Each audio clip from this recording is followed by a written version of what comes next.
just saying, with your technique, when you were aiming too far to the right of target, okay, you had the golf ball a little bit too far forward, and then as you swung to try and hit it behind you, okay, the club would therefore then bottom out somewhere around here, and then obviously hit the ground below the ball and duff it.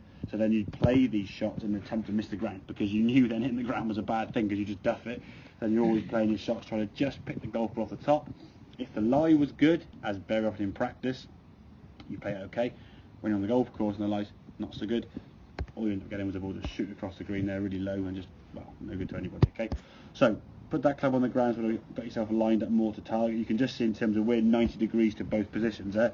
The fact you're further round by the fact the door's nearer to you there because you've moved round this way shows your alignment has changed. Obviously the club on the ground indicates that way you're going towards, okay? And you can see as well where the centre part of your body is now is left of that golf ball. So that's where the club is going to bottom out, and then on the way through going to go this way, whereas before it was going to end up a little bit behind the golf ball and then be coming up. And if you're leaning back to try and then maybe get more loft because you want to try and get the height you're losing, it's even worse, okay? So get your alignment straighter, okay? Get that sternum left of the golf ball just by sort of sliding your knees. You're not tilting your top half like a rocking doll, okay? You're moving your sternum quite vertically. So my zip of my coat was sort of staying quite straight up there. I'm moving sideways that way. So now when you go back, your club as it makes contact is still going down and bottoms out probably about there, I would say, is about the low point of your swing, and the ball's been hit. So you hit the golf ball here now with the club still coming down, the ball then pops up nicely, utilising the full loft, and then we can just turn through. There's a little bit of a scoop there, but I think the general movement of the body was okay. You kind of got away with it on a good lie.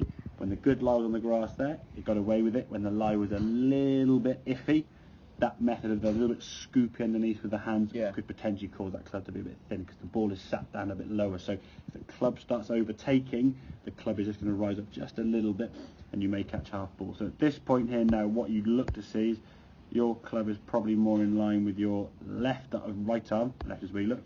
We'd look to try and see the club a bit more in line with your lead arm, okay? So rather than having it following your trail arm, the lead arm is a bit more solid there, and that club would therefore be a little bit lower, so you'd see a little bit more that way as opposed to that way. Okay, any scoop. It's a good lie, and you need that shot. If you can play it that way, that's a useful shot to be able to have to get a real high shot. But you need a really, really, really good lie to do that, and a confidence to do it on a golf course, because you get it wrong, you know the results you may get whizzing across the back of the green and just no good to anyone, okay?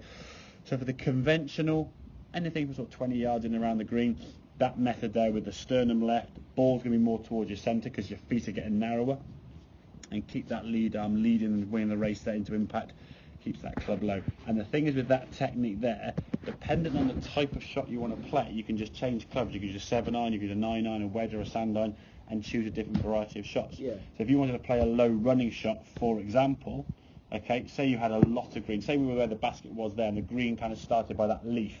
Now you wouldn't want to putt through that first sort of 8-10 foot of grass. If the green started there, you could land it just over that leaf and it run like a putt. And a ball on the ground running is easier to judge than a ball up in the air. Think about kicking a football, you're going to pass the ball from here to, I know, that leaf or whatever, you just pass it on the ground, you wouldn't try and chip it up in the air if nobody's in the way, okay? So as a rough guide, if you want to get the golf ball on the ground, if you were to use a 7-iron, you would get 25% in the air, 75% roll. Okay, so it'd land, if it's a 20-yard shot, it'd be landing at 5 yards and running 15, give or take, okay? If you're going to do a 9-iron, you'd be 50-50, and then your sand iron would be 75% in the air, 25% roll. Okay, so depending on what type of shot you need or want, you can choose either club to play the shot you want to get. Okay, the more loft you have, the more risk there is. But if you need to get over something, then you need more loft. It's just a case in point. So you've got to stand behind the golf and okay, right, what do I need? Do I need to get the ball over something? There's nothing in the way. Keep it on the ground, keep it low, keep it running. It's a safer shot. There's less to go wrong on what you'll find by using like a 7 or an 8-iron. The swing itself will be smaller. So if you did catch middle of the ball or top it a little bit, it wouldn't top quite so far.